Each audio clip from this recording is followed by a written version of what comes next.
I guess it has been a few days since my last video, and I did promise you a long video about John Vervaeke and everything he gets wrong about the Upper Paleolithic Transition. My apologies, that big video is still in the works. It's a lot more work than I thought, but I wanted to give you a little insight into the kind of things that John gets wrong in this video. So the Upper Paleolithic Transition plays a huge role in John's entire argument about the meaning crisis. And when he starts talking about it, everything he says is wrong. What I want to do is point to a time when many people think our humanity, the kind of people we are now, the kind of humanity that we would recognize as us, came into form. It occurs around 40,000 BCE. There's this radical change. You see things, human beings doing things they're not doing before. They're making art. They're making representational art. They're making sculpture. They're making cave paintings. We have good evidence they start making music. Everything about this is wrong. Human beings have been making art for much longer than 40,000 years. Here's a figurine representing a human female that is at least 300,000 years old. The figurine, not the female. It was found near a lake in modern-day Syria, and it is called the Venus of Berkat Ram. The Venus of Lake Berkat.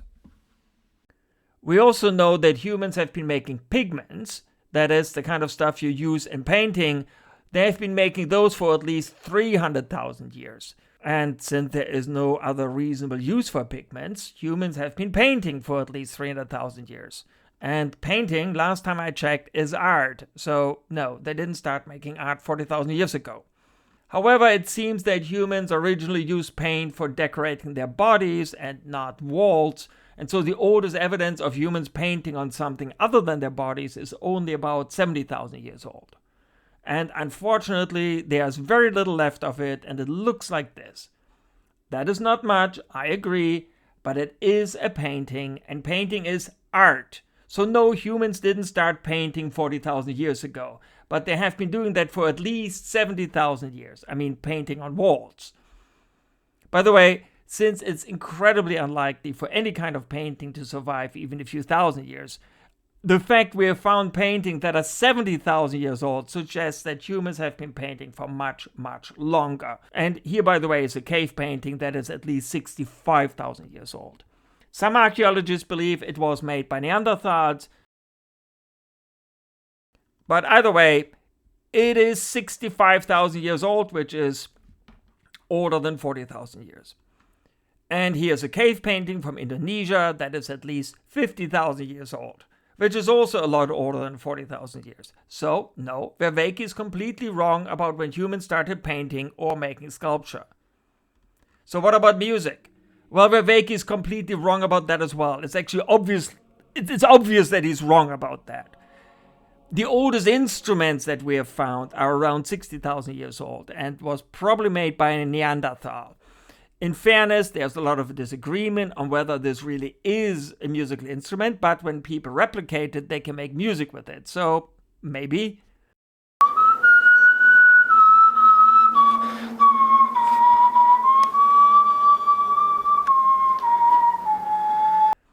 And there is a flute that we have found that is 40,000 years old. We haven't found anything older than that. So if Vervaeke would have said humans started making musical instruments 40,000 years ago, he would have still been wrong, but not by a lot. But he argues that humans started making music 40,000 years ago, and that is an incredibly stupid claim to make. Music includes singing, and humans always had the ability to sing. How do I know that? Because by definition, human beings have the ability to speak. And there's no meaningful difference between speaking and singing. Tends to practice my aim on rooftops. Tape CD covers the trees. Line the barrel up with your weak pick. Now in this lifestyle is interesting. Ice down in my session, I just write down his confessions. Niggas died and got life. Down, depression felt obligated to bring to the party. Mom, I am the party. Only I am a party. And music also includes drumming.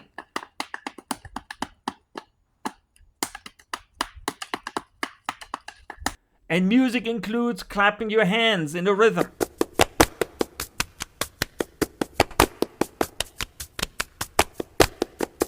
And music includes whistling.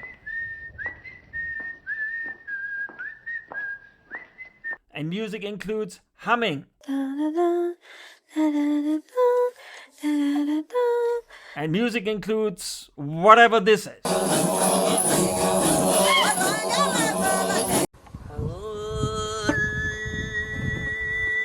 So no, when John suggests that humans started making music 40,000 years ago, he's talking complete nonsense. But he's saying some other really nonsensical stuff. For example, he thinks this. We have some pretty good evidence that there's significant enhancement in their cognition.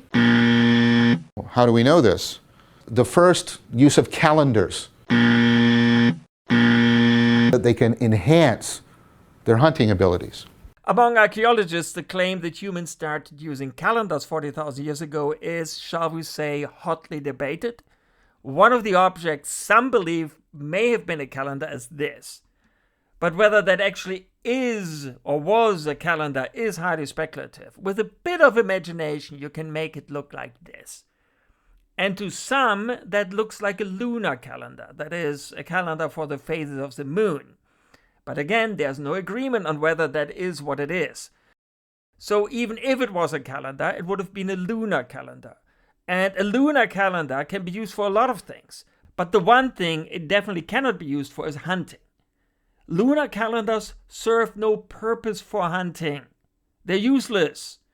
So no, Vervaeke got this one wrong as well. It's just complete nonsense. And here's another load of crap John thinks happened 40,000 years ago. We're developing projectile weapons. So the Neanderthals, who are contemporaneous with Homo sapiens at this time, don't have projectile weapons. Their spears are thick-shafted, heavy stone. They're thrusting tools. We know that they were getting in close to their quarry because they have bone damage that's similar to the kind of bone damage we see in human beings who are involved in cowboy rodeos, where you're messing around with large, angry mammals. The Homo sapiens do something different. They start to develop very thin spears. They're very good as projectile weapons. They're very light. And why is that crap? Because Neanderthals absolutely had projectile weapons, and they've had them for at least 400,000 years, which is a little bit longer than 40,000. We even found some of them back in 1995. That is 24 years before John claimed that Neanderthals didn't have projectile weapons, which makes me think that John really doesn't read up on the things he talks about. And as for humans, that is Homo sapiens, we have had projectile weapons for at least as long. They have found stone tips that could have only been used for javelins that are at least 280,000 years old, which again is a lot longer than 40,000 years ago.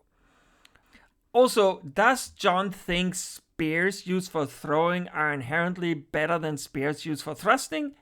Because they are both useful. Javelins are good for injuring an animal over a long distance. You almost never kill an animal with a javelin. You just injure them. And then you chase after them as they bleed out and become really weak. For killing an animal, you want the thrusting spears. And most humans use both because sometimes the animals you want to hunt can attack you, and then you need a thrusting spear to kill it. You can rapidly stab the animal with that like several times in a few seconds. You can't do that with a throwing spear. You can only throw it once. And then you have to get it back. Almost all hunting cultures have used spears for thrusting and throwing because of that. Anyway, just wanted to give that as a little update because that should give you a little taste for what's to come when I finally get my big video done. Thank you. Like and subscribe and leave a comment. And share it with your friends, especially if they're fans of Vervaeke.